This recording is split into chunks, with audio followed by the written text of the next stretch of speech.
George and Hazel Pickering. Pickering. I would look it up on, the background of the house. Our house is only 10 years old. Honey, the land. I was most intrigued by your lecture.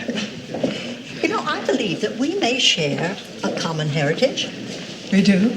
Well, I believe that Sarah McCulloch, the woman you say owned Samuel Pinckney, was a very distant aunt of mine. Really? Well, I'd always heard about that side of my family who came over from Ireland and settled in Virginia, around the turn of the 18th century. In fact, that is the reason I came down here. I wanted to come to Culpeper and try to make the connection. Well, consider yourself connected. I have to say, though, it's a little disconcerting to learn that my distant aunt was a slave owner. Well, sadly, the skeleton of slavery resides in a lot of family closets down here. Well, nevertheless, I do have a sense of responsibility, and I need to apologize.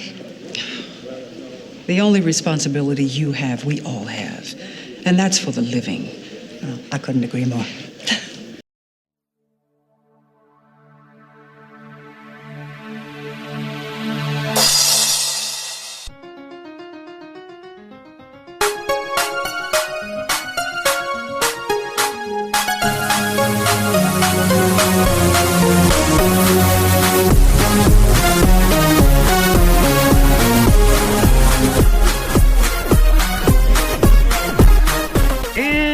Everybody, welcome to episode 121 of the Cabot Cove Confab episode.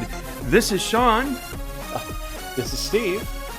And today we're going to be talking about the final made-for-TV Murder, She Wrote movie that we have to cover, The Last Free Man. But first... hold on. Go ahead. Go. There we go. Here it is. I thought I lost it. Hello, bonjour, buenos dias. Good day, guten tag, konnichiwa. Ciao, shalom, dobre dien. Hello to all the children of the world. All the children of the world. You can wake up now, Steve. All right, wake up, Steve. Hello. Okay, we're going to make a new rule. The new rule, it's going to be called Steve can't make fun of the music anymore because you really don't hate it that much. I don't know what you're talking about. Okay. All right, Steve. I happen to know that you have pre-show banter to share with us. In fact, you were so excited. You couldn't hold it in. You actually revealed to me what your pre-show banter would be the other day. I did? Yes, we were playing. You were, a little bit drunk. We were playing. Oh, I was very drunk. I woke up with a hangover the next morning. Oh. That was crazy, and I had work the next day. That was rough. That was a rough day. The last time, it was the day I had to go into the office too. Oh, so did you call in sick? Sometimes it's just better to call in. No. The last time I did that was when we had Jade on the podcast. Remember, it was like a 4-hour podcast, and I didn't edit any of it. And I was so drunk the next day, and fortunately, I was working from home at the time. But yeah, okay, yeah. No, I don't even. I know we played in Dead by Daylight, but I really don't remember much else. Had a good yeah, night's you were sleep, really though. Drunk, and you told me how much you loved me, and we're great I did. friends. And That's nice. What else did I say? Good one. I don't know. So yeah, pre-show banter. Tell me all about the movie that you saw. Oh, the movie. Well, yes. As a matter of fact, that is what I had on my agenda tonight to talk about. So last weekend, my son and I went to go see Tron Ares. And I was excited about seeing this film. I wasn't too happy that it was starring Jared Leto. He's one of my least favorite actors in Hollywood. Oh, dear. Not for any Why? reason. He's just weird. He's got a cult, and he's just a bizarre human being. And I just don't like him very much. You know what? I know I bring him up every time. Not Jared Leto, but Papa Meat. The last video he did, he goes to Spirit Halloween, Yeah. and they find there's a section where it's just Joker costumes, so they have the Nicholson Joker, the Heath Ledger Joker, and of course they had the Jared Leto Joker. Yeah. And these are the gross, like, plastic, I call them plastic bag Halloween costumes because that's what they sell them in. It didn't look anything like the Joker. You know what it looked like? It looked like the Trickster from Dead by Daylight. I'm like, this is such a stupid costume. Anyway, I'm sorry, keep going. Looks, yeah, I could imagine that. Anyways, I kind of so I wasn't too excited about that, and Disney for me kind of has a lot more misses than hits. So I was a little apprehensive, but I did see a video where they were interviewing some of the actors from the last movie, specifically the guy who plays Tron, who I can't think of his name, and the guy who played Sam, who was in Tron Legacy, which, by the way, Tron Legacy is one of my favorite movies of all time. I love that movie since the day I saw it at the theater. And they both said, we're not in the movie, but, if you want to know the Tron movie, you need to go see this opening weekend. And so being a fan of the last film, and I want to see more of these films, I'm like, okay, I'm gonna buy tickets. I pre-bought the tickets for that weekend. And I went to go see it. And, before I continue, there was a lot of online hate, like on YouTube. All the people that I watch were just hating on it. Oh, it's a horrible film. It's stupid. It doesn't make any sense. Blah, blah, blah. All this nonsense. Girl boss. What else? I'm trying to remember some of the other things I heard over and over. So I go to see it, and I thought it was great. It's not as good as the last movie, Tron Legacy, but it's a good film. Like it's a good popcorn film. It's the sound and the sound effects, the music, the special effects are all incredible. I mean, Jared Leto's acting, I think, was kind of a letdown for me, but there was no girl boss shit in there. And I understand it bombed the first weekend, and then this is second weekend. It did even less. I think it earned like $3 million total in the U.S. on its second weekend, which is horrible. So people are just not going to see this, and it's really sad because Disney's not going to make any more of them now because of the performance of this. And it just really pisses me off that there's so few people on YouTube seem to control the narrative on if something's good or worth your time, because the Rotten Tomatoes score, I think it's like at 87% by the regular normal people. So they do like the critics review and then the normal people review. The critics gave it like a low score, but the normal everyday Joe who goes to the theater, they gave it like an 87%, which is extremely high for Rotten Tomatoes. And I feel like if people would just go see, they'd really like it. And so I'm just really pissed off that people won't go see a good film. I mean, if you're watching like Nerd Erotic, or I'm trying to think of some of the others, like Midnight, Midnight something, but Mr. H is another show I like to watch. The Drinker, all of them hated it. They all said the same thing. It's like they're reading from the same stupid script, but it wasn't. There were no girl bosses in this. I just don't understand. There's a female lead, and yes, she was smart and intelligent. It doesn't make her a girl boss or Mary Sue. So I just don't understand it. And just enjoyable film. I recommend it. I think you would like it. But I almost went to see it, actually. Oh, did you? Yeah. But I just really I'm so pissed off at these people on YouTube who just hate things just to hate it. Well, you sound like me when you talk to me about Doctor Who when you haven't seen a single episode of Doctor Who, but you're watching people on YouTube hate on it. It's those people. It's those people I was watching. Well, don't do that, please. I've learned my lesson. And stop watching these people before you've seen the TV show or movie. You have to have your own opinion. I agree. I've learned something in the past week. I have a friend. His name is Joe, very good friend of mine, and he has a problem.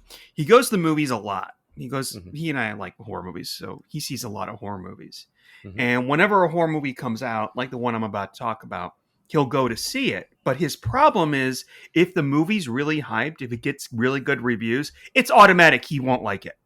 Like, he'll hate everything everybody else likes. I don't know what's up with him. He's What got does a that mental mean? block. I think this is similar with you. I think this is kind of like you. I don't know why you have a compulsion to find out what other people think about something.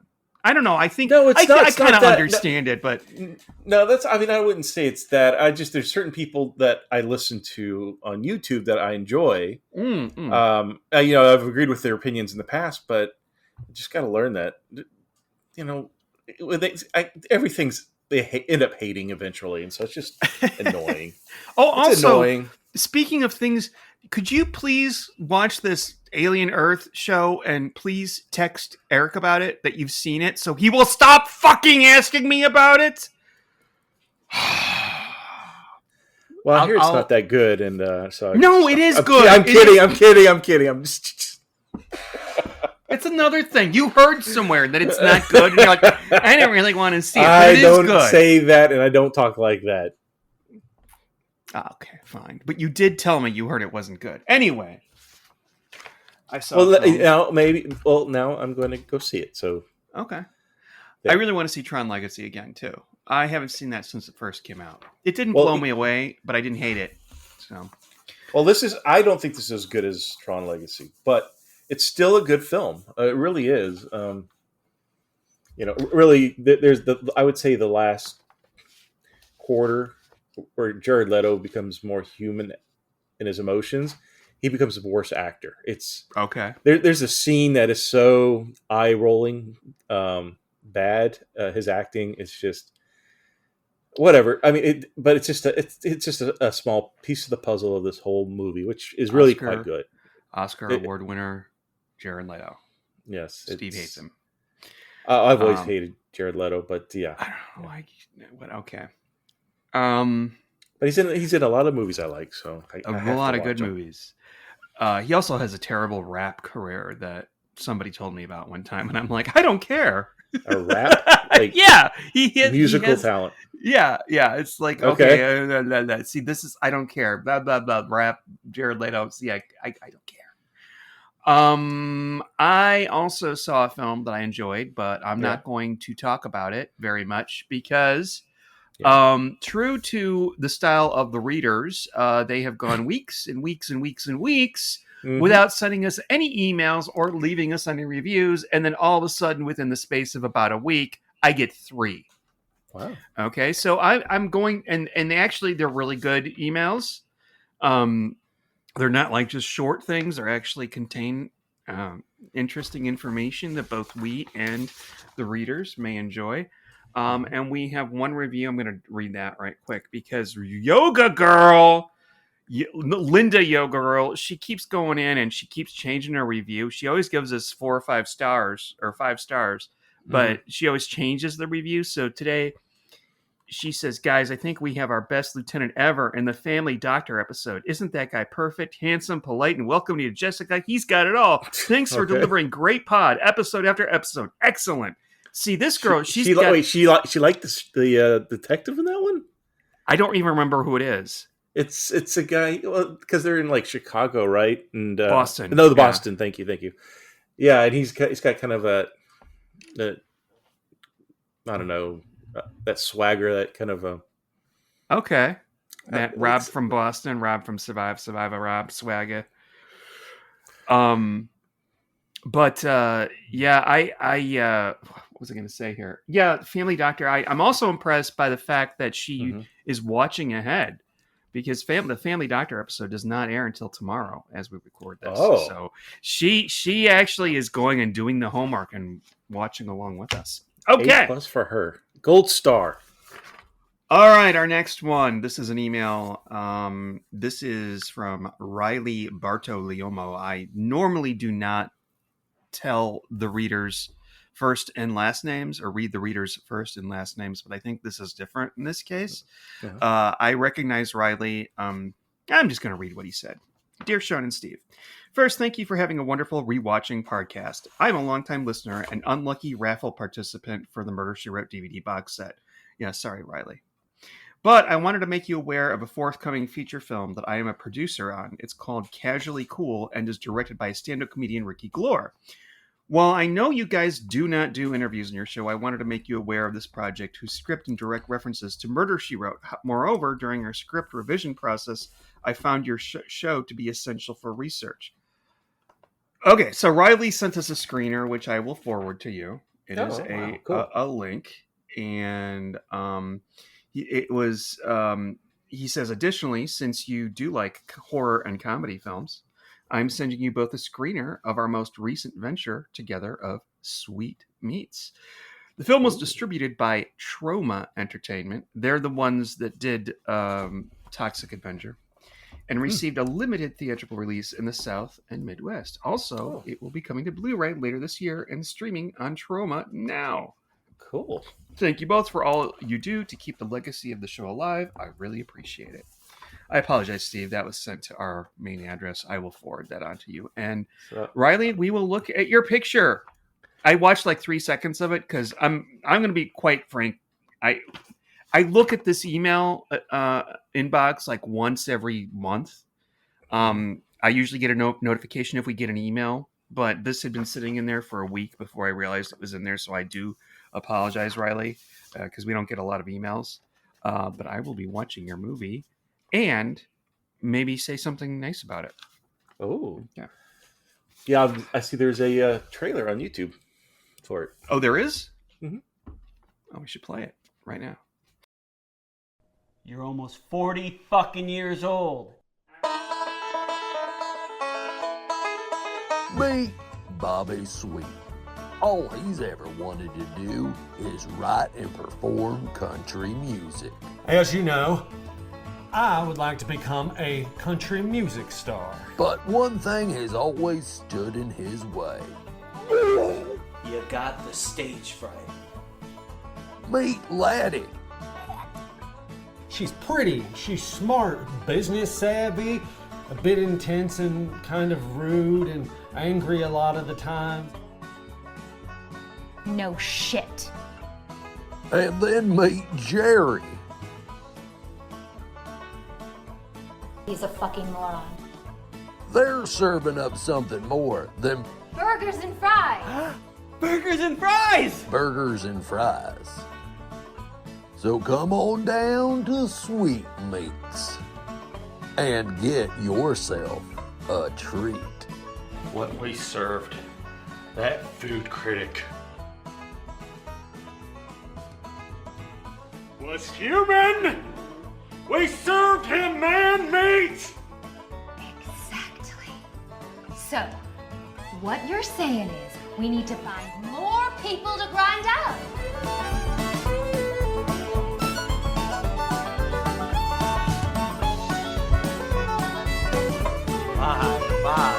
Bye.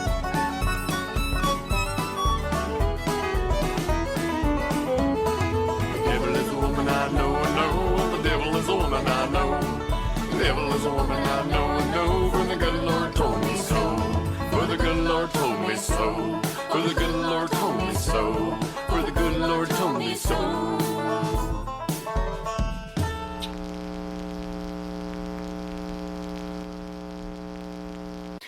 All right, now we have a email from Annabelle in The doll? Yes, Annabelle the doll actually emailed us, Steve. That's exactly who it is. She's pissed off about what you talked about last week. What did I talk? Oh, about the Warrens? The Lorraine, Lorraine and who were the Ed and husband Lorraine and wife? Warren. Warren. Thank you. All right. How you were dissing on Warren there.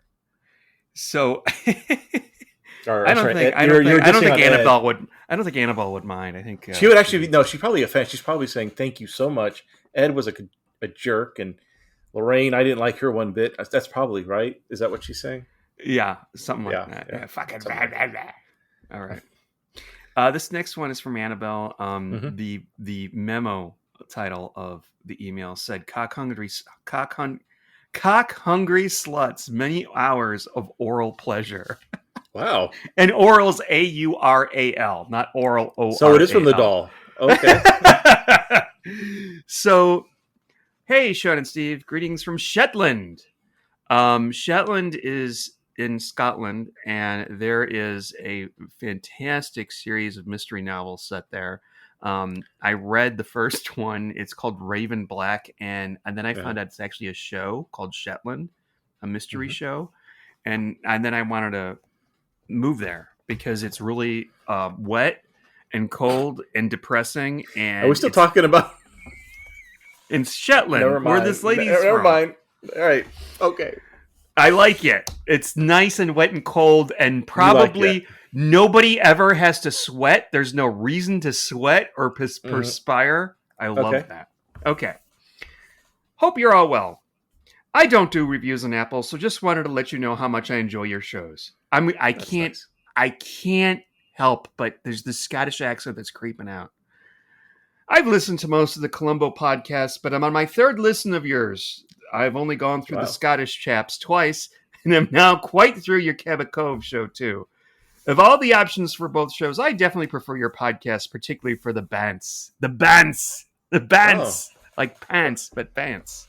Bants? I enjoy the time of day when I can relax, and hearing the pre-show banter song is a great chill trigger. The last one, where the song had low-level swearing throughout, almost killed me. I forgot something, Steve. There's another song I meant to play. Because we have mail.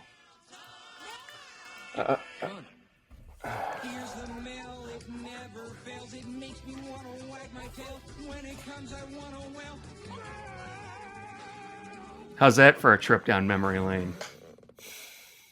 So for those of you who don't know, that's from Blue's Clues. And a long time ago, before Steve and I met, we were both on a podcast with a guy named David Huey, and he would play that song whenever he got mail. All right, so Annabelle. Being of similar age, she's 30. How nice. Being of a similar age, I really enjoy hearing what movies you've been watching too, as that often inspires my own rewatching of the classics. And thank you for introducing me to the Winnebago Man documentary, LOL. Goddamn Nats! Fucking goddamn it! Let's go to the Best Buy and protest. You have no idea what this is. No, not at all. I'm just letting you go. Okay. It's also hilarious when Sean clearly takes a gummy and gets progressively more incoherent. Hats off to Steve for keeping the show together as if that weren't even happening. I've seen Columbo way more times than I should, so your hilarious deconstructions and reviews are a great new way to enjoy Old Frank and his fake wife. As for Cabot Cove, I don't think I'd ever seen a whole episode all the way through, aside from when they were on TV here in the UK. But I've got the first season box set, and I'm already knee deep. As I'm also doing 31 Days of Horror, it makes a nice palate cleanser to alternate between the Wes Craven catalog and Murder, She Wrote. And I obviously have you to thank for reintroducing me to the show. Wes Craven, Murder, She Wrote, a match made in heaven. That sounds really cool. Actually, that should be a thing. That should be like a horror Murder, She Wrote kind of show. We could do it. Oh, Incidentally, really? The only memory of the show from my youth is that my brother would only ever refer to the star of the show as Jessica Felcher, as I'm sure Sean would love to hear. Keep up the great work, my dudes. All the best from deepest Shetland. Annie Strange! P.S. Why can I not find a single episode of the TARDIS Tavern podcast? Well, because we've gone into a alternate dimension where in this universe that show never existed. Exactly. We have to. It exists. I mean, on my hard drive somewhere buried in my closet. Yeah, this is the thing. Like, we could put it out there, but it's going to cost money, and we don't even have a Patreon. We should do that. We should have a Patreon. Oh yeah. Yeah, but Steve doesn't do social media, so I don't know how well be there. All right, so that's it for the mail. That's it for the mail. Here, let me. Okay. As with all important confidential letters, I'm gonna. You're deleting them. You're shredding them. Shredding it. I love having a paper shredder. That's one of my favorite things in the world. All right, everybody, let's talk about Murder, She Wrote. Steve. Oh no! I'm just imagining that you actually print out the emails. Well, just so you can shred them. No, this is the reason is if I just put them up on my screen, I'll forget. You about actually them. print them? I thought you were being playful. Oh my god! If I don't print them, I'll forget about them. If I have something tactile in front of me, I'll remember to read them. Like I forgot to play the mail song, because that's not on anyway. All right. With that, Steve, are we ready to talk about The Last Free Man? Curious. Why? I don't know how this one slipped past our radar, but we did the one where Jessica plays her British cousin. Like that was like the second episode we covered. And there's a couple more of those out there, I think. I didn't even know that Jessica had like an antebellum like great aunt that she portrays and solves a mystery in antebellum times. And I had no idea. I thought this was going to be some sort of like, well, it was pretty heavy, but I thought it was going to be like, I don't know what I thought it was going to be. I thought it was going to be like that one episode we watched with the lynching in the town. Yeah, you know what I'm talking about. Powder Keg or something like that. So wait. This aunt has been in other episodes? This great No. This is the first, but it's kind of like her cousin, like Angela. Well, yeah, that one, yeah. And I think there's more of that, but this is the only one with her aunt that I know of. I'm sure it is. I'm sure I would have heard more about this. Angela Lansbury, she's got to like expand her acting chops. I mean, we've got to hear her do her southern country accent. I don't know. And it doesn't suck. She's surprisingly good at it. It's not bad. It's not. Yeah. It's not 100%, but it's not bad. Yeah. So I enjoyed it. Right. Yeah. So let's see. This takes place. We start off in modern day Culpeper, Virginia. I think it's Virginia, right? Yep. Right. Yep. That's right. And we open on a scene where Jessica is there with some other people. She's hearing a lecture by Professor Hawkins, played by, I didn't write down, Felicia Rashad, who, of course, is Mrs. Bill Cosby. No, well, Claire Huxtable. Sorry. Is it Claire? No, it's... Yeah. No, that's right. Right? I know it's I haven't watched the Cosby Show since the 80s, so... Yeah, it quite hasn't aged well for some reason. I don't know. Well, it's kind of hard. You can't really find it. Can't really find it anymore. Well, it's sad. I mean, like people have died young. There's the whole Bill Cosby thing. It's just not fun to watch. Oh, that's right, because the one who played the son died earlier this year. That's right. He was swimming with his daughters and he drowned. That's horrible. Yeah. I can't remember the name of the actor, but if you said it, I would know it. But I am clicking on it now on IMDb. Malcolm Jamal Jamal Warner. Yeah, there we go. Yeah, Theo. He played Theo. But she is a professor, I think, of Black history, and she is talking about the life of one Samuel. It's like Pinkton. There we go, Pinckney. Pinckney. Yeah. Yeah, which is the name of a wealthy oil family here in Texas. There's actually a Pinckney County. Samuel, it was formerly was a slave who was owned by one Sarah McCullough. Turns out Angela wants to talk to Claire Huxtable because her aunt was Sarah McCullough. Why do you call her Claire Huxtable? I don't remember her name. It's Professor Hawkins, but this makes me think of Cassandra Hawkins. Yes, doctor to you, Dr. Professor, Hawkins. doctor to you. And so then they go talk to Cogsworth the clock. Did you know that?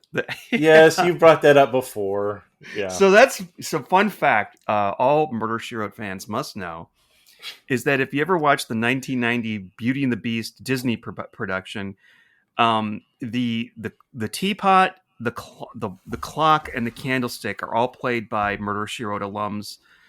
Angela Lansbury, of course, David Ogden Stiers, who plays the clock, and Jerry Mathers.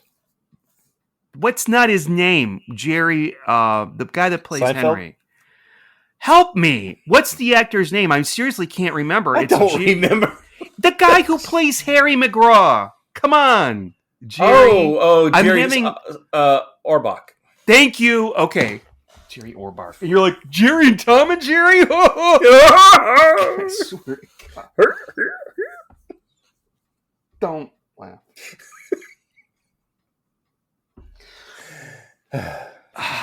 There's a. What are we talking about? I don't know. There's this guy. Is a comedian. There's this man. His name is Mateo Lane, and he does this podcast / YouTube show with his friend Nick, and like he spends half the time just making fun of what Nick says because it's just so like out of nowhere. Like I can't believe someone thinks like you. This is what I'm thinking right now. I know exactly how Mateo Lane feels because you're Nick. Okay. Where were we now? Oh yeah. What happens next, Steve, in the story? So Dr. Hawkins is giving out this lecture, and she's talking about her great grandfather. Do you think that? Never mind. No, what? Go ahead. No, it's first of all, it's stupid. Second of all, it doesn't go through because I was going to say, do you think she's the one that went to and made the lab underneath the town at Stranger Things? Because that's the Hawkins lab. But I just realized it's named after the town. I know that's a really stupid joke. That's why I had to stop. I'm like, oh my God, that sounds like something Steve would say. All right, Nick. I mean, Sean. Anyway, so Jessica has this great aunt, and she's like, hey, by the way, my great aunt was the slave owner of your great grandfather. Small world. And then proceeds to apologize for her, her ancestors. What is the decorum? What is the polite thing for meeting someone who was owned? I don't know. I don't know. But you know what? I'm going to be completely honest. I'm not comfortable with seeing it. It is in a way kind of a beautiful thing because it is an opportunity to put, seriously, Jessica and the professor or the doctor, they weren't involved in all that. They should be able to, but it is very awkward and almost in the position. So Jessica Claire Huxtable obviously was annoyed too. Oh, by the way, my aunt owned your. Yeah, that's not a way to have a conversation. But they do get along. They eventually do kind of they start talking to each other. And there's a mystery involved in the death of the great grandfather Samuel. Uh-huh. And it turns out he has two graves. One that's local to that where they're at in Culpeper, and I forgot where the other one is. Somewhere else. In Pennsylvania somewhere. And the Pennsylvania grave is like 30 years younger. I'm sorry, the Virginia grave is 30 years older than the Pennsylvania grave. Right. And so there's a mystery how because it's the same name, same date of birth, same brought up in the same area, so it can't be two different people with the same name. It's just too many coincidences. I have to admit, it's a very good mystery. So they're like, "Hey, let's put on our mystery hats. Let's make like the Bloodhound Gang and leave and go solve a mystery." We're the Bloodhound Gang. If you've got the time, and we've got the crime. So they go to thanks. We're the Bloodhound. I'm gonna. Is this the musical version of the podcast? Whatever. What? So go ahead. They go to a museum. They're looking, I guess, for some kind of lead on to explain the murder of Samuel. And did we say at the very beginning it opens up in 1860, Culpeper, where we see Samuel. He's on the run. He's got like a posse after him. It's like some wooded area. It's in the Universal backlot. So it's just, we see him get shot at, and then it cuts to modern day. So we're going to get this actually throughout the whole episode, where we're from go to 1860, watch some scenes there, which actually really well filmed, and then we jump to present day, and so we see the mysteries going between the two timelines, which I thought they did that really well. They did. Actually, I have a fun fact.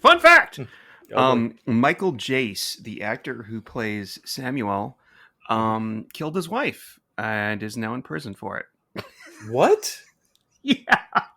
He was arrested and convicted for the murder of his wife in 2016. And it doesn't say in IMDb. I don't know why I know this. It says it it says it in the trivia on IMDb. That he was in June of 2016, Michael Jace was sentenced to life in prison with the possibility of parole after 40 years for murdering his wife. Oh, he was convicted of second-degree murder in May of 2016 after a trial that only lasted a week. Also, he was in a show called The Shield, where he would co-star with Walton Goggins, who a very, very, very bright, fresh-faced Walton Goggins in this. He's about 12. Mm-hmm. And of course, he's playing like a Civil War reenactment obsessive guy. And Walton Goggins, of course, is huge now. I think if he hasn't won an Emmy already, he probably will win one for that third season of Black Lotus. He was in Fallout, and he was really big in that.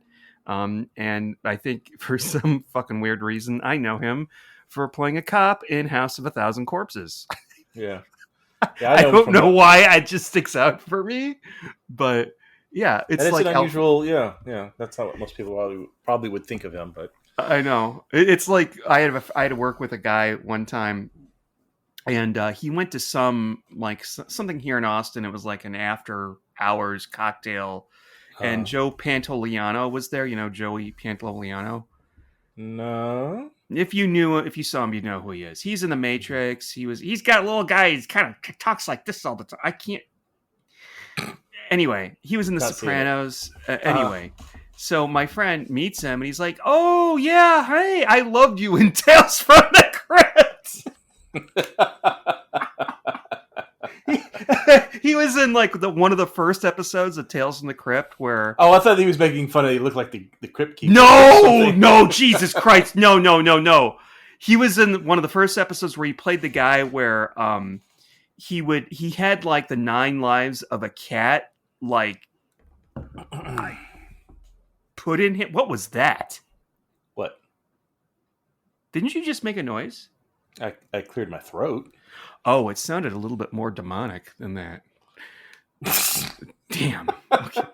I thought it was a real ghost. I need a young priest and an old priest.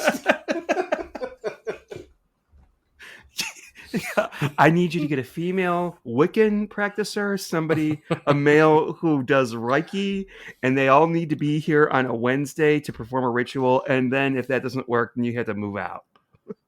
I hate those shows. It's almost as if there was a grandmother who was possessed by I can't sleep. Or something. The cats won't sleep. I get headaches. I thought I was thinking of another soundbite that you haven't played in a while.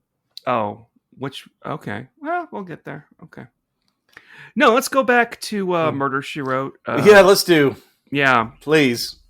Okay, so anyways, they head to this museum to find some documents. I think they are going to see there's some letters from Aunt Sarah, great Aunt Sarah.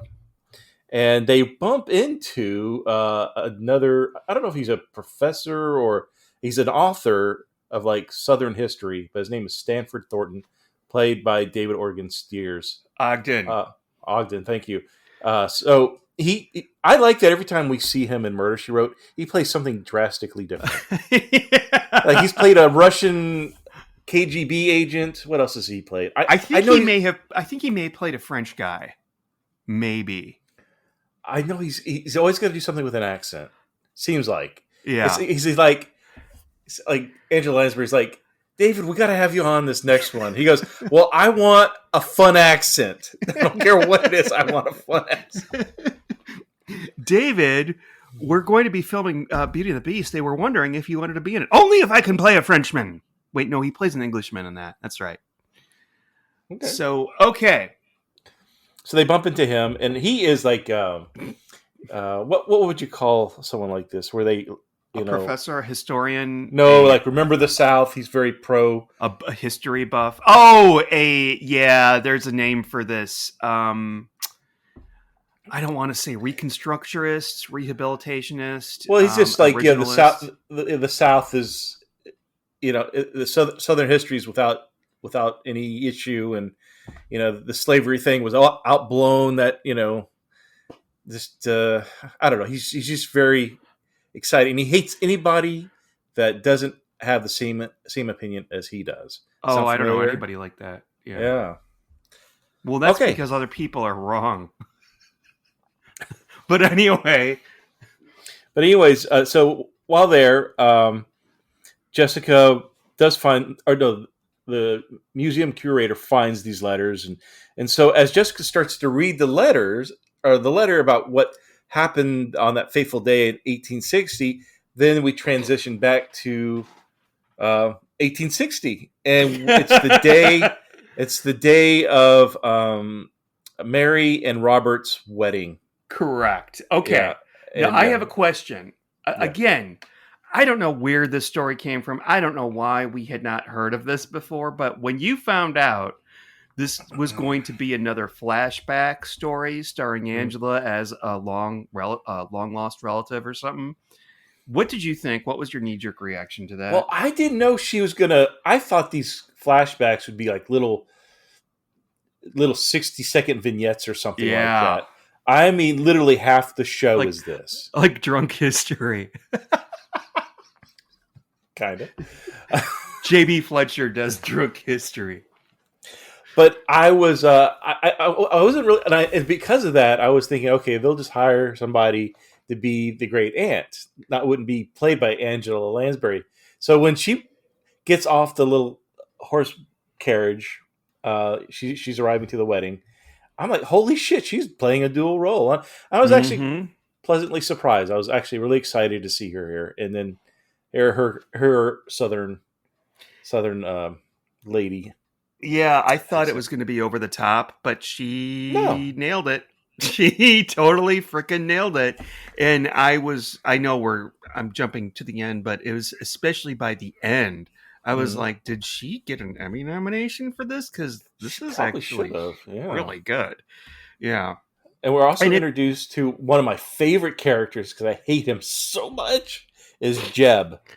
What was it? Jeb Bucknell. Jeb Bucknell. I thought he was going to be the victim, actually. Yeah. Yeah. So he used to be Mary's ex-boyfriend, and he is, I don't know, giving Robert, the husband, a hard time. Like, you're maybe not really the biggest man here. Or something. I don't know. You can't have a murder mystery wedding without the ex-boyfriend showing up. Yeah, so it's right before the Civil War, and he's with the Confederate Army. He's in his full uniform, and he's just like a very boisterous Bracard. Exactly. Whereas in the modern day version, what was it called? Something Borrowed, Someone Blue. He was a motorcycle dude with a the bandana and a jacket. Yeah. So they put that story in there. Yeah. Yeah. That was a good episode, by the way.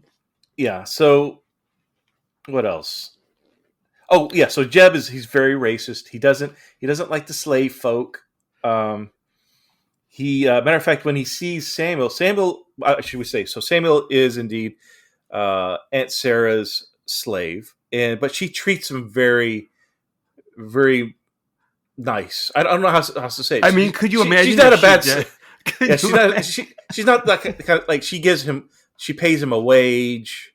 She gives him presents, and of course, when the other Southern men find out about this, they're like, oh, you're coddling him, and you shouldn't be doing that, and you should treat, slaves don't know any better, and you got to do this and that to them, And she's like, I will not. He's a human being.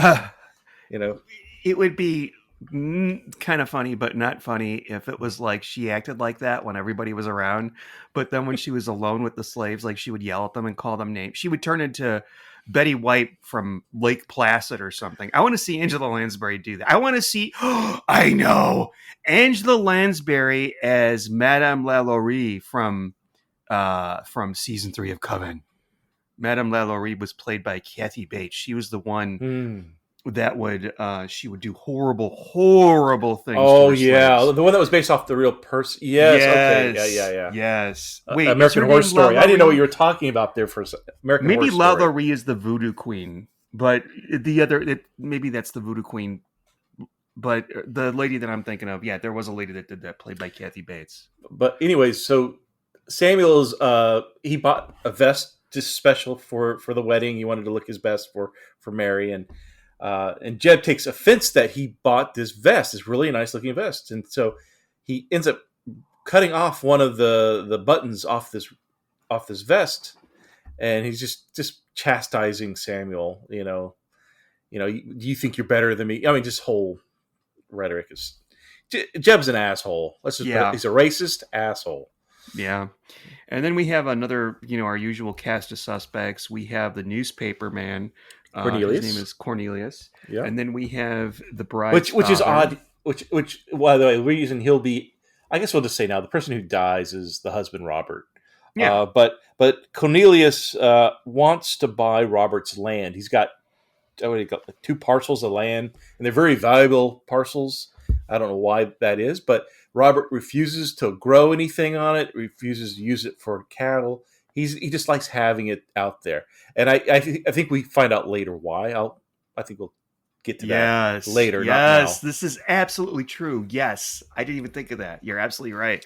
So we don't know why and Cornelius keeps bringing it up. Well, why don't you sell the land? Why don't you give me the?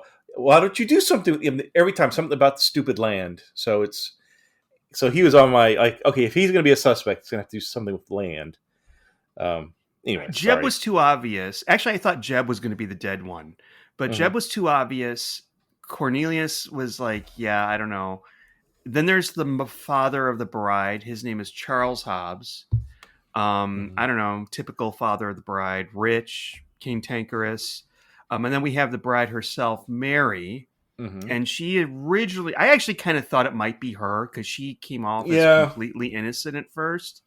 Yeah. But then it seems like she may be hiding something. I was also, go ahead. No, I was just agreeing with you. Yeah, they definitely imply that. There's a scene that makes you question her. Yeah. And, so they have the wedding, and that night, as they're doing their wedding night... You're skipping over parts that I think are important. So right after the marriage, or the wedding, the father, Charles, he has just kind of the men in one room, and they're having like cigars and cognac or some liquor. As you do. As you do. Talking about, how we're going to go to war with the North, and Jeb is showing off this new gun he has. It's a revolver. It's one of the first guns that can shoot more than one time. Oh, I should have paid more attention to this, actually. But geez, and I don't know what was wrong with me. And so he's talking about it, and then he and Robert get into an exchange of words over free cotton. I don't know what. I guess it's cotton that's run by free men instead of slave. I don't know. Oh, but that's probably right. Yeah, like sharecroppers. But anyways. So Charles says, the father says, "Oh, well, we need to lock up your gun in my gun cabinet, and I'm the only one that has the key to it." And so they take this revolver because it's, I guess, valuable, and they stick it in this cabinet that's in his office, and that's where it stays, as far as we know. And that's important. As a matter of fact, this will lead you to the killer almost immediately. So this isn't the best murder mystery. See, for me, it was very easy to figure out who had access to that gun, and there was only one person who had access to that gun. Anyway, so Aunt Sarah notices that they're running out of ice. I guess the ice maker's not working. So you know what? I thought the same thing. Like, wait a minute. What do they got to this is a thing? What do they use ice for? Mint juleps? How are they making the frozen margarita machine? Or where's that getting ice from? Is he gonna bring just like a big block of ice? Is it already chipped up? With like one of those big scissor looking things with the pointy ends on either end? Like, yeah, like a big pair of scissors, yeah. Or one of them big hooks, like in I Know What You Did Last Summer. Here's your ice. Samuel, we needed it chipped. Right, get to work. Oh my gosh. And then he has to come in like Edward Scissorhands. Oh, Samuel Hook Hands. Hook hands. So Sam goes to fetch the ice. So I'm bringing this part up because Sam is going to be accused of the murder. Okay, so we're trying to give Sam an alibi so the viewing audience knows. No, Sam was getting the damn ice. He wasn't killing somebody. Right. And Robert gives Sam his keys to his house so he can go get the ice in the house. Yeah, which is not something I noticed the first time until they mentioned it later on. Yeah, and I immediately I have this image of Robert giving Sam like a big huge thing of car keys because I didn't see the exchange of the key, but yeah. Did you watch this? I was taking notes in the beginning, so a lot of the stuff. No, because you was taking notes too. You look up names, you look them up on IMDb. Where do I know this person from? She might be familiar. Oh, blah. And sometimes you do miss stuff, and you notice it, so you have to rewind. And sometimes you just miss it. I'm sorry. Okay, all right. Okay. So, anyways, Samuel's giving the ice. So yeah, then later that night, that's when we see Mary and Robert consummate their marriage, and the way they're making out and the way they're dressed and stuff, it reminded me of the old romance novels I remember seeing in the late 80s and early 90s, where the man would be, it was like from the Southern Belle's Passion or something. Oh, and it'd be the man holding the woman. North versus South or something, or the birds of the thorn birds or the something. Thorn birds, yes. Why do I know what that is? Anyways, Eric brings up the thorn birds all the fucking time. What? I'm like Eric, what's with you and the fucking thorn birds? Is he a 40-year-old woman, white woman? Yeah. What's going on? He's like, no, but it was really good, and I remember watching it. His mother must have made him watch it. That's how I know of it. My mother made me watch that with her. There were a whole bunch of them. There was North versus South, I think, where there were brothers, one from the North, one from the South, and they had to fight each other, and had sexy times in the woods with ladies too. And there was one, and it was Shogun. Like, people talk about the new Shogun, the show but I remember, and I think it may have been Richard Chamberlain was in it. And like the I'm not kidding. And like the Japanese people would round them up and then kill them by putting them in a big boiling thing of water, like a witch's cauldron. And that scared the hell out of me as a kid. That, oh my God, what a horrible way to die. And your mom's like, okay, after the show tonight, we're going to take a nice hot bath. No, after this, I've got Poltergeist on Betamax. Yay! I don't know. Yeah, I remember after seeing Poltergeist, I didn't want to touch fried chicken for the longest time. I was on some other podcast talking about the movie Reanimator, which I own on Blu-ray, and I was asked, "Do you like what?" The question was posed like, "What's your earliest thing you can imagine of gore in a movie?" And mine was easy. I said, it's Poltergeist. I said, my parents wouldn't let me watch The Exorcist. They wouldn't let me watch Night of the Living Dead. Yeah. I have no idea what they were thinking when they let me watch the movie about a family that lives in a haunted house. Because it was produced by Spielberg. I guess so. It had I guess to have so. been. Oh, man. Because Spielberg did E.T., did...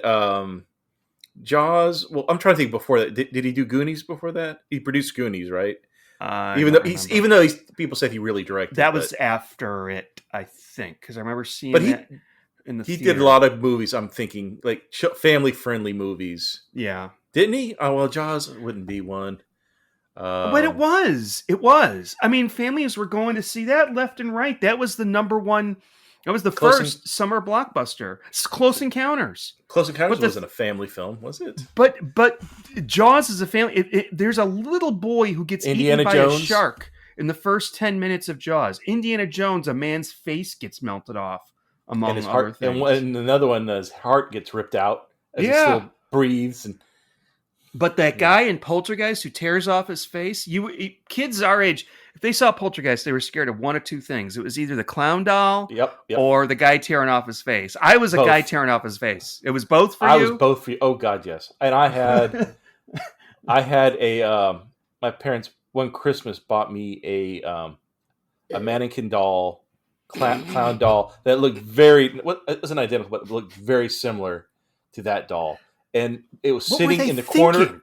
This thing was like about 2.5 feet tall. It was a big doll. You had a little string in the back, and his little mouth would move. And it would sit in a chair in a corner of my room, just like in that movie. And I would stay in bed, just peeking over my covers in my Empire Strikes Back sheets and pillowcases. And just like in the movie, because that's what he has. And I had those sheets too. And I'd be staring at that stupid doll. My parents got it for me for Christmas. And I think it only lasted a couple of nights. After that, it got moved to my parents' room because I could not handle that thing staring at me. Yeah, I'll finish it. Hold on. And then about a year ago, I went to this convention, and they had a lot of toys from the 80s, and that doll was there. The same model doll was sitting on a shelf for like, I don't know, like $50, $80. And I'm like, I could buy it and burn it right now. I could. But now I would really want it, though. Are you serious? That's so cool. Yeah. Wait, is it the normal doll, or is it when it gets possessed? Because there's two versions of the doll. Well, it was just a clown. It was a very large clown doll. Oh, okay. Very human looking with the clown. The features of a white face. I really enjoy sometimes I think the YouTube market is a little oversaturated with this shit. But ghost videos, haunted places, and I'm a little bit not concerned, but a little bit disconcerted or a little bit dismayed that apparently one of the most haunted places in the United States is the stupid clown motel. Like this is so stupid. What? This isn't. Have you ever heard of it? Never heard of this. Dude, I think it's outside. It's either outside Reno or Vegas. It is a clown hotel, and it is basically just sort of like a 2-story hotel out in the middle of nowhere. And everything in it is clown themed. It's just filled with clowns. That's horrifying. Okay, but it's supposed to be haunted because it's right next door to a historic graveyard. And I mean, it's like just out there. Like, I'm not talking about there's somebody out there charging fees. It's just really creepy. And every time I see a ghost show, or no, not every time, it just seems like there's a lot of haunted shit there that whenever somebody goes there, they get a lot more activity than they were expecting. And the people that own the place are just like, whatever. Yeah, it came with all the clowns, so we just run it. Have a nice night. That's like an Airbnb, or it's an actual hotel? It's a hotel. It looks like I don't know, like a Studio 6 2-story hotel with the door on the outside. Why couldn't Gordon Ramsay have a Hotel Hell episode there? I would love to see that. Anyway. Okay, let's get back to let's get back to Murder, She Wrote. I'm sorry, everybody. Okay, but apparently, according to our emails, you enjoy that. So Robert and Mary are making out passionately, and then all of a sudden there's a sound from the barn outside. Okay, question. I have to pause and ask. So that's the impression that I got, that the sound was from the barn, but then later on, he owns a harness shop. So did the sound come from the harness shop downstairs? Yeah. I was confused about that. It's like a leather harness, something for S&M people. But oh my god, that's so funny! I didn't think of that. Yeah, it's in the same. I think he works out of that barn. Okay, that's my guess.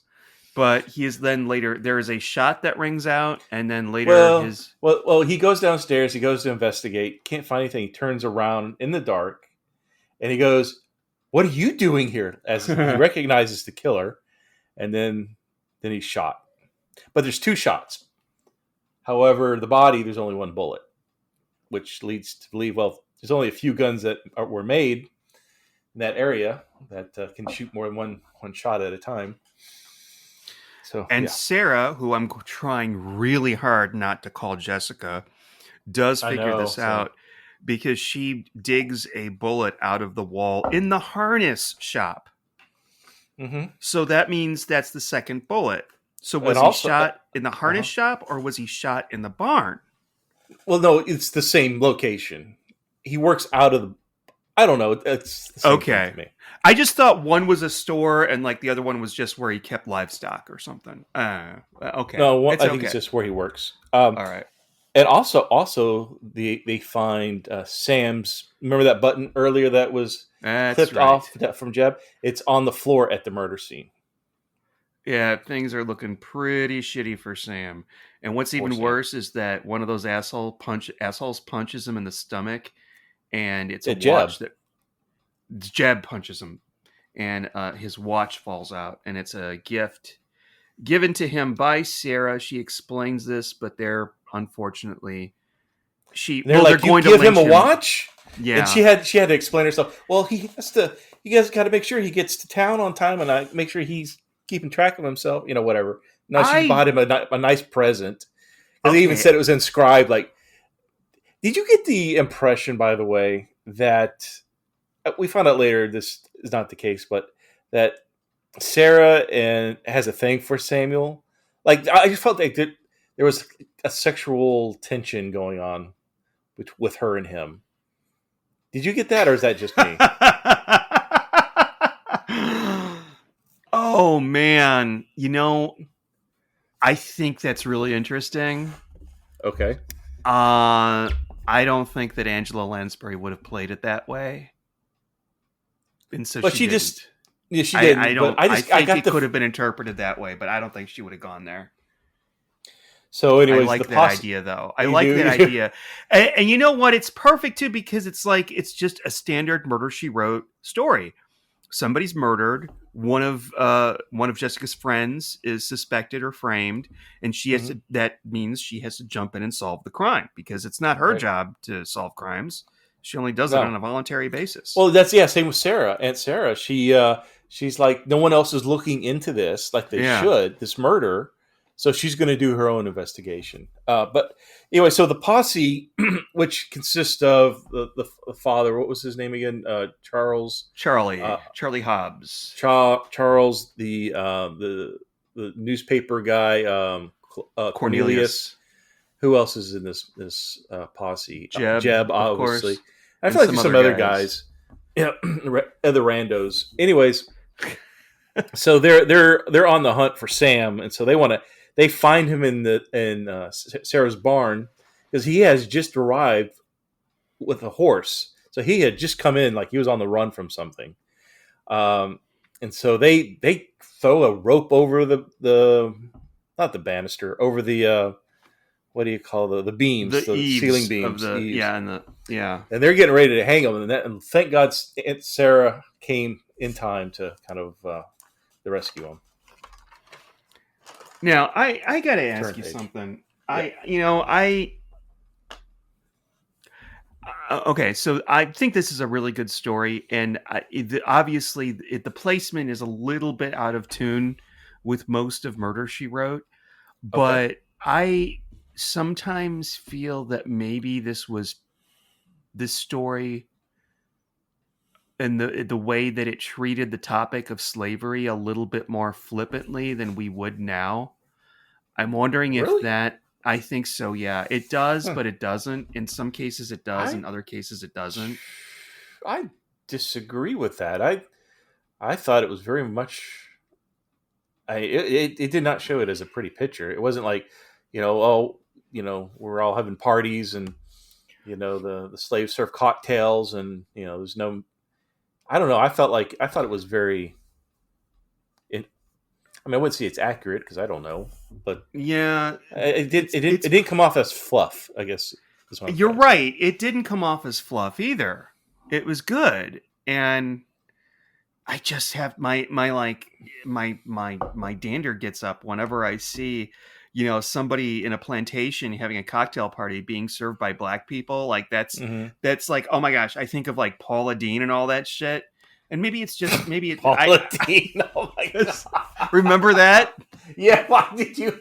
Oh wow, I haven't thought of old Paula in a long time. Oh my god. Oh, She's yeah. still alive? Oh yeah, she's with us still, thanks to Ozempic. I think that's what she was going to be in an Ozempic commercial, and it all fell through because that whole. Oh no, that happened antebellum long before dinner party. Ozempic came on the market. No, she got in trouble before that. Thing. Okay. Well, wait, no, the incident occurred long before Ozempic, but the deposition in which she revealed the incident, I think, may have occurred a little bit before Ozempic. Okay. So anyway, so we go back to present day, and Jessica's like, okay, well, there was a journal that was mentioned in these letters. We've got to find that journal because the letter just stops. Like that's the end of it. Aunt Sarah saves Samuel from getting hung. By the way, Sarah McCullough, she's got like the best fucking handwriting I've ever seen. Did you see that? Oh no shit. And it's all perfectly lined, even though it's not lined paper. It's all lined up perfectly. I'm like, I'm sure this wasn't printed at all. No, nobody had an inkjet printer that was printing this up for the crew. An HP printer that required ink every 200 pages. Yeah. Okay. Oh, so it mentions a journal. So if they're going to find out what happens next in the story, they got to find the journal. So, Professor Hawkins and Jessica go on this. It's almost like not a wild goose chase, but scavenger hunt. Scavenger hunt. Thank you. Yeah, that's what it's like a scavenger hunt.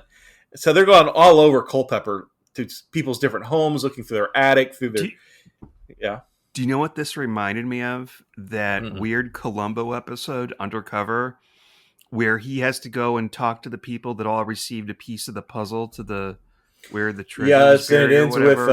It ends with what was the actress's name? Tyne Daly. Tyne Daly. The unusual, out of place Tyne Daly scene. That was. God, why did they put that in? I know Peter Falk wanted it in because I think he was like producer by then, but I liked it. It's like, but it makes no sense. I know kisses her on the kisses Tyne Daly, who's a prostitute, on the mouth. Yeah, I don't think Columbo would have done that. I don't think, definitely don't think Mrs. Columbo would have